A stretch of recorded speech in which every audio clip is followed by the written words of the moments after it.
Jako akawuwo. Omukulembeze mujjako akawuwo lunaku lwakusatu. Olunaku olwaleero gwe nnina munnaddiini ate nga munnabyabufuzi. Ono nno ye Elton Joseph Mabirizi. Ngenda mukuwa kweyanjulire n'oluvannyuma tugende mu maaso. Neeyanziza nnyo okubeera ku Jako akawuwo. Amannya nze Elton Joseph Mabirizi Ssaalongo. Kituufu neesimbyewo ku bukulembeze bw'eggwanga lino Uganda. Njagala kutwala kifo ekyo. Kyogamba nti weeteeseteese okukulembera eggwanga lino? Neeteeseteese era ndi mweteefuteefu n'ebisaanyizo buli kimu ekyetaagisa nki? Buli kimu kyaggwa? Buli kimu ekyetaagisa ekyo kyo nkiyina. Omukulu ono mu kalulu k'omwaka 2016 y'omu ku baavuganya kwera ku kifo ky'omukulembeze w'eggwanga. Tusaba otujjukizeemu wafuna obululu bumeka? Waliwo ndowooza mu bulamu bw'abantu bannamawulire yaweeva mu binyumirwa nnyo naye ebitakola nnyo makubo. Lwaleero kyenjagala okumbuuza nti nteekateeka zo ziri zitya?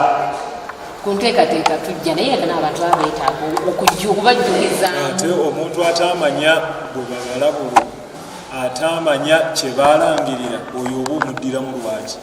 Kubanga kyali kyalwatu ke kaseera akalindibwa ennyo. Buli munnayuganda yenna ng'alinze basoma obululu bwono n'oli oli yafunye bumeka. Kakati eyo si gye tulina okudda, tulina kutumya kigenda mu maaso. Kwegamba wali mu matifu na byonna ebyali. Ate kati olwo oba otuzizza mabega nnyo.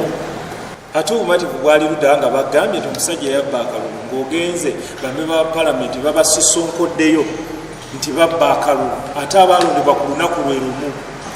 Kati ekyo kyo kyalimu okubba, okwayitirira, naye ekizibu ekyaliwo nga tewali busobozi bwa bannayuganda kulwanirira buwanguzi bwabwe. Kati ekyo kyaggwa. Kati tuli ku nteekateeka mpya bannayuganda bwe balina okulwanirira obuwanguzi bwabwe.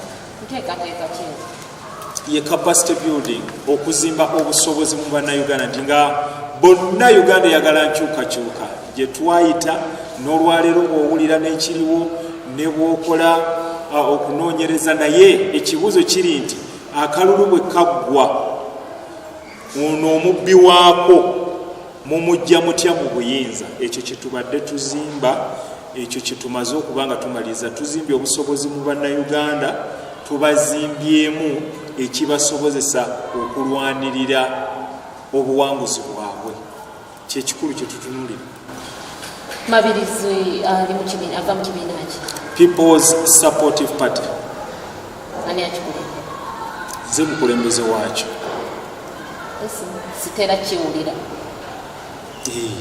Era osobola okuba nga totera kiwulira naye nga kyekyo kyenvaamu. Olinamu ku bagoberezi? Tulina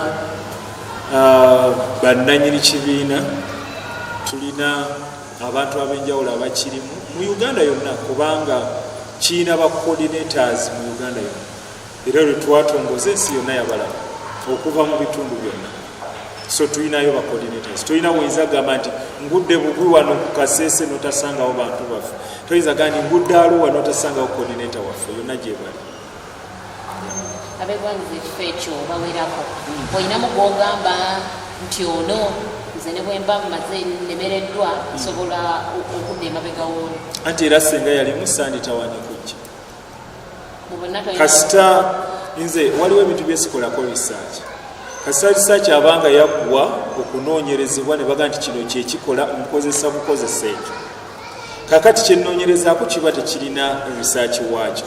Senga endowooza ideology, ebintu ebiteekebwateekebwa okukolebwa n'eggwanga welisuubira okuba ne manifesto nga nazitulambu ez'abalala nga zikola sanditawaanye kujja.